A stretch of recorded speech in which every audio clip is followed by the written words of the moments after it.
Bonjour à tous et bienvenue sur NetProf. Donc on continue aujourd'hui un cours sur la balise Docen, toujours dans notre module 1 sur le balisage. Module qui, j'en conviens, est un petit peu long, mais il faut bien faire les choses. Donc la balise Docen, on continue avec des balises un peu plus simples, bien sûr. C'est une balise qui, au niveau de difficulté, est du même style que la balise de danger isolé qu'on a étudié un petit peu auparavant. Donc, je vais déjà vous la représenter, la balise Docen, avant de vous expliquer pourquoi d'ailleurs, à quoi elle sert, parce que d'ailleurs ce que je vais faire, c'est que pendant que je vous fais le dessin, essayez de chercher un petit peu à quoi peut bien servir une balise Docen, parce que des eaux saines, bon, ça veut dire là où il n'y a pas de danger. Donc pourquoi on a fait une balise Docen? Puisque de toute manière, quand il y a des dangers, il y a des balises qui les matérialisent. Donc cherchez un petit peu et puis je vous donnerai une explication par la suite. Donc je vais faire la représentation de la balise Docen. La balise Docen comporte deux couleurs, rouge et blanche, avec cette fois-ci des bandes non plus horizontales comme ce qu'on a vu depuis le début, mais verticales. C'est sa particularité. Donc, des bandes de pas très larges, rouge et blanche. Alors, on va faire ça bien. Voilà. Et alors le voyant, lui, c'est une sphère unique et de couleur rouge. Voilà, comme ceci. Donc voilà la représentation de la balise Docen le jour. Alors la nuit, donc le feu de la balise Docen est blanc, comme la balise de danger isolé. Mais à la différence près que la balise de danger isolé, vous vous souvenez, elle a un rythme bien précis, qui est de 2 éclats blancs. Là par contre, c'est un feu blanc, mais sans vraiment de rythme bien précis. On peut en trouver en rythme isophase, pour ceux qui ne connaissent pas le terme isophase, ils peuvent aller voir le cours qui traite de l'ensemble des feux. Donc on peut en trouver en isophase, donc je vais vous en faire un exemple ici, voilà, un temps mort, un éclat, c'est même plus un éclat, c'est un temps d'éclairage, voilà, et ainsi de suite, d'accord? Donc là on a bien un feu isophase. On peut l'avoir également sous forme d'un feu à occultation, donc l'occultation, voilà. Il est éclairé. On a un petit temps d'extinction et on reprend l'éclairage. Hop, il est occulté un petit peu et ainsi de suite. Voilà. Et puis aussi, on peut le trouver sous la forme représentative de la lettre A en morse. Alors pour ceux qui ont déjà fait un petit peu du morse, peut-être à l'armée ou à la marine, le A en morse, c'est un point et un trait. Donc, alors, la lettre A en morse, c'est un point et un trait. Et bien, dans le cadre des feux, dans ce cas-là, c'est un éclat. Je vais vous refaire ici. Alors, un éclat et un long, bien sûr. Après, une extinction et on reprend un éclat et un long et une extinction et ainsi de suite.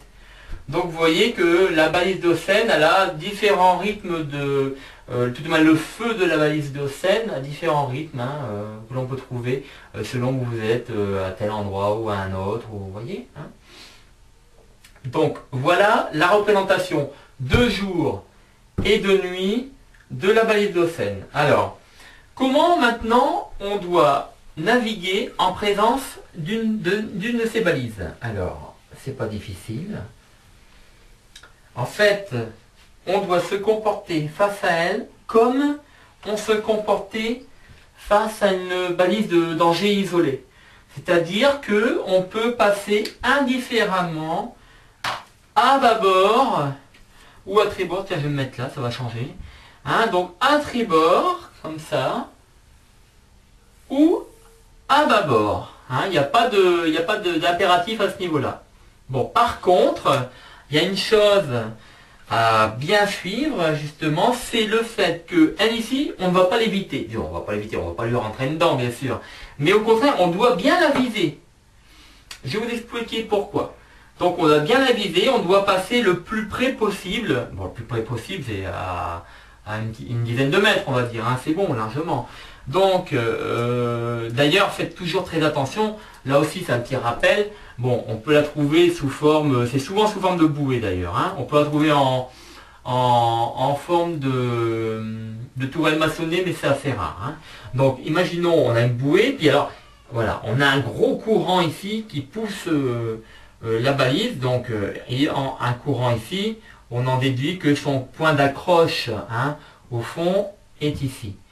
Alors surtout, comme on peut passer à bâbord comme à tribord, bah, dans ce cas présent, là, vous voyez, hein, je vous dis, c'est encore un petit rappel, dans le cadre d'un courant comme ça traversier, ne passez pas de ce côté-ci, bien sûr, passez plutôt en aval du courant, hein, là où il y a les petits tourbillons d'ailleurs, hein, c'est comme ça qu'on voit. Hein. Donc, d'ailleurs, c'est d'autant plus vrai quand on navigue, bon, bateau à moteur, c'est pas trop gênant, mais à la voile, avec une quille et un bulbe de quille, je vais vous dire, on a vite fait de taper dans une chaîne, hein, s'il y a vraiment un gros courant. Donc, passez toujours en aval du courant. Hein. Ça, c'était juste une petite parenthèse. Donc, on a bien vu, hein, le sens de passage, on passe à bâbord comme à tribord, hein, et on vise bien cette bouée. Donc, maintenant, oui, au début de ce cours, je vous demandais de réfléchir un petit peu au fait que on a créé, hein, tout au moins l'AISM, hein, l'Association internationale de la signalisation maritime. Pourquoi donc elle a créé cette bouée? Puisque quand on est dans des eaux saines, quand il n'y a pas de danger, c'est-à-dire qu'on ne voit pas de tourelle, on ne voit pas de cardinal, on ne voit pas de danger isolé, on ne voit pas... Bon, automatiquement, c'est qu'on se trouve dans des eaux saines. Donc pourquoi, hein? Donc les gens qui ont déjà un petit peu vu la chose, bon, je pense qu'ils le savent. Hein. Alors les autres, c'est pas difficile en fait. Vous allez comprendre, c'est tout simple. Quand on navigue dans des eaux faciles, bon, soit qu'on est en pleine mer, donc là, quand on a du fond sous la quille, il n'y a pas de problème. Mais sinon, quand on navigue dans des eaux relativement faciles, du style, je sais pas moi, Méditerranée occidentale, pas trop près des côtes bien sûr, ça risque rien. Par contre, dès qu'on approche des zones de navigation difficiles, et là j'ai tout de suite des coins qui me viennent en tête, c'est bon, c'est la Bretagne, hein, bien sûr. Hein, dès qu'on approche, par exemple, entre la pointe Cotentin et le Mont Saint-Michel, vous voyez ce à quoi je fais allusion, hein, les îles Chausey, ou alors les îles anglo-normandes. Sinon après, tout ce qui est Bréa, en allant plus vers la Bretagne, hein, vers les Côtes d'Armor, là, je vais vous dire, c'est ce qu'on appelle ça, alors c'est merveilleux, c'est magnifique, ça, j'avoue que c'est indescriptible. Par contre, c'est des vrais champs de mines, c'est-à-dire que vous avez des dangers, des roches affleurantes, c'est piégeux au possible. Donc il faut faire vachement gaffe où on met les pieds. Hein, donc quand je dis on met les pieds, bien sûr c'est où on passe en bateau, hein, c'est où on met sa quille, hein. Mais là il faut faire vraiment très très attention, il faut bien avoir la carte du coin, et sinon dans des zones comme ça, c'est là qu'on rencontre ce genre de choses, parce que imaginez, je vais vous faire un petit croquis, vous allez tout de suite comprendre. On a, allez, ça je matérialise ici comme ça, des rochers, des dangers, des hauts fonds, tout ce qu'on veut, tout ce qui nous fait bien plaisir. Alors, on a ça ici, et puis nous, on arrive en bateau, bravement, on arrive ici, hop, on est au 225, hein, vous êtes d'accord avec moi, et on se rend ici au 45, et on doit passer là-dedans. Ah bah alors là, je vous dis pas, hein, si sur chaque écueil, un écueil c'est un danger, c'est ce genre de choses. Sur chaque danger, on devait mettre alors soit un danger isolé, soit une cardinale, alors là on mettrait une cardinale ouest par exemple, hein.